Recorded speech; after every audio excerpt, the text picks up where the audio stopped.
2023년 이탈리아 로마의 콜로세움 앞에서 한 관광객이 이런 말을 했다고 하죠. 이 거대한 건축물을 만든 제국이 정말 사라졌다는 게 믿기지 않는다고요. 맞습니다. 한때 세계를 지배했던 거대한 제국들도 결국 역사 속으로 사라졌거든요. 지금 우리가 당연하게 여기는 국경선과 국가들도 불과 100년 전만 해니 다른 모습이었습니다. 지도에서 사라진 나라들, 더 이상 존재하지 않는 제국들이 있었죠. 로마 제국처럼 1000년 가까이 지속된 곳도 있었고, 텍사스 공화국처럼 단 9년만 독립국으로 존재했던 곳도 있었어요. 이들은 왜 사라졌을까요? 전쟁 때문이었을까요? 아니면 내부 붕괴였을까요? 놀라운 건 이 제국들이 사라진 방식이 제각각 다르다는 겁니다. 어떤 곳은 전쟁으로 무너졌고, 어떤 곳은 평화롭게 분리되었죠. 오늘은 역사의 뒤안길로 사라진 거대 제국들과 국가들에 대한 이야기입니다. 흥미로운 건 로마 제국이 후기에 수도를 옮겼다는 겁니다. 로마에서 콘스탄티노플로요. 이건 단순한 수도 이전이 아니었어요. 제국의 무게 중심이 동쪽으로 이동하고 있다는 신호였던 거죠. 내부 쇠퇴, 경제적 어려움, 야만족들의 끊임없는 침략이 제국을 갉아먹고 있었거든요. 서로마 제국은 476년에 멸망했지만 동로마 제국은 비잔틴 제국으로 1453년까지 1000년을 더 버텼습니다. 놀랍잖아요. 같은 제국이었는데 한쪽은 1000년을 더 살아남은 거예요. 지금도 로마의 영향은 서양 문화, 정부 체계, 건축 곳곳에 남아있죠. 알렉산더 대왕이 세운 마케도니아 제국은 로마와는 정반대였어요. 짧았지만 강렬했죠. 알렉산더는 그리스에서 시작해 이집트, 페르시아, 심지어 인도 일부까지 정복했거든요. 그의 캠페인을 통해 그리스 문화와 철학이 동쪽으로 전파되었어요. 문제는 기원전 323년 알렉산더가 33살의 젊은 나이로 갑자기 죽었다는 겁니다. 후계자를 명확히 정하지 않았던 거죠. 결국 제국은 그의 장군들 사이에서 빠르게 분열되었어요. 10년도 채 안 되는 시간 동안 건설된 거대한 제국이 순식간에 무너진 거예요. 하지만 그 짧은 기간 동안 과학, 철학, 예술에 미친 영향은 엄청났죠. 페르시아 제국은 여러 왕조를 거쳤지만 가장 유명한 건 키루스 대왕이 세운 아케메네스 제국이에요. 발칸반도에서 인더스 계곡까지 역사상 최대 제국 중 하나였거든요.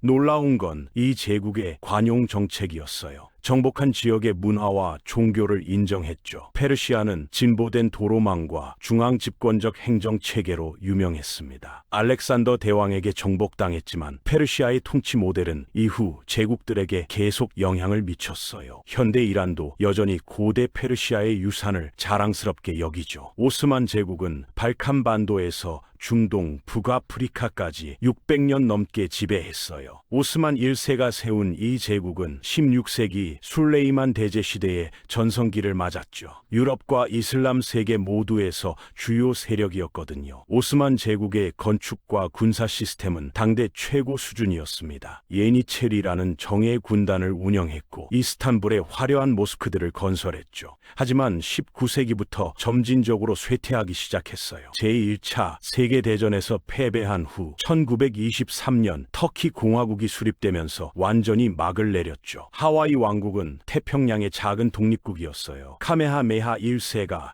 하와이 제도를 통일한 후 세운 입헌군주제 국가였죠. 미국과 유럽 강대국들과 외교 관계를 맺으며 독립을 유지했거든요. 문제는 미국 사업가들과 사탕수수 농장주들이었어요. 이들은 릴리우 오칼라니 여왕을 전복시키려 했고 미국 군대의 지원까지 받았죠. 결국 1898년 하와이는 미국에 합병되었고 1959년 정식으로 50번째 주가 되었습니다. 독특한 하와이 문화는 지금도 남아있지만 독립왕국으로서의 정체성은 사라졌죠. 텍사스 공화국은 단 9년만 존재한 독립국이었어요. 멕시코로부터 분리 독립한 후 1836년부터 1845년까지 독립국으로 남아있었죠. 근데 이 기간이 평화롭지는 않았어요. 멕시코는 텍사스의 독립을 인정하지 않았고 원주민 부족들과의 갈등도 끊이지 않았거든요. 경제적, 군사적 어려움이 커지자 텍사스 지도자들은 미국 합병을 원했습니다. 1845년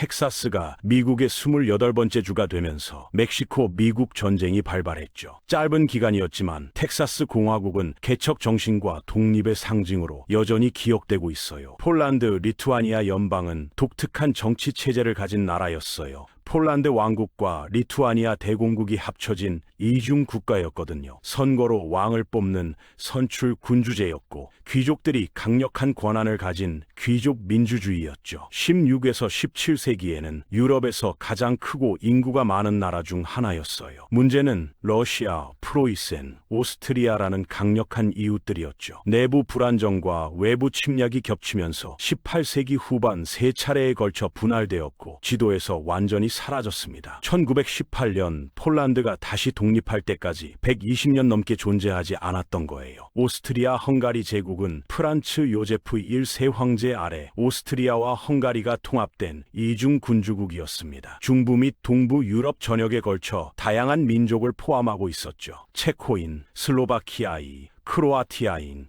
세르비아인 등이요. 바로 이 민족적 다양성이 문제였어요. 각 민족 사이에서 독립운동과 내부 긴장이 고조되고 있었거든요. 1914년 사라예보에서 프란츠 페르디난트 대공이 암살당하면서 제1차 세계대전이 시작되었죠. 전쟁 패배 후 1918년 제국은 붕괴되었고 그 영토는 오스트리아, 헝가리, 체코슬로바키아, 유고슬라비아 등 여러 나라로 쪼개졌습니다. 소련은 20세기 가장 영향력 있는 초강대국이었어요. 1917년 러시아 혁명으로 등장해 1922년 공식 수립되었죠. 러시아를 중심으로 유럽과 아시아에 걸쳐 15개 공화국으로 구성되었거든요. 제2차 세계대전에서 나치 독일을 격퇴하는 데 결정적 역할을 했고 이후 냉전 시대에는 미국과 세계 패권을 놓고 경쟁했습니다. 우주 개발 경쟁, 핵무기 개발, 이념 대립이 세계를 양분했죠. 하지만 1980년대 경제적 어려움과 고르바초프의 개혁 정책이 예상치 못한 결과를 낳았어요. 1991년 소련은 공식적으로 해체되었습니다. 러시아, 우크라이나, 발트 3국 등 15개 독립국이 탄생했죠. 70년 가까이 존재했던 공산주의 초강대국이 평화적으로 붕괴한 거예요. 이 사건은 냉전의 종식을 의미했고 세계 지정학의 판도를 완전히 바꿔놓았습니다. 개인적으로 이런 제국들의 이야기를 보면 흥미로운 공통점을 발견하게 되는데요. 아무리 강력한 제국도 영원할 수 없다는 거예요. 로마 제국은 1000년을 버텼고 마케도니아 제국은 10년도 못 갔죠. 어떤 제국은 전쟁으로 무너졌고 어떤 나라는 평화롭게 분리되었어요. 하지만 한 가지 확실한 건 이들이 사라졌어도 그 영향은 남아있다는 겁니다. 로마법은 현대 법 체계의 기초가 되었고 페르시아의 관용 정책은 다문화 통치의 모델이 되었죠. 소련의 붕괴는 지금도 동유럽과 중앙아시아 정치에 영향을 미치고 있어요. 앞으로도 국경선은 계속 변할 수 있겠죠. 지금 당연하게 여기는 나라들도 100년 후에는 어떻게 변해 있을지 모르는 거예요. 역사는 반복되니까요. 제국의 흥망성쇠를 보면 권력과 영광이 얼마나 더 없는지 깨닫게 되는 거죠. 오늘은 역사 속으로 사라진 제국들과 국가들에 대한 이야기였습니다.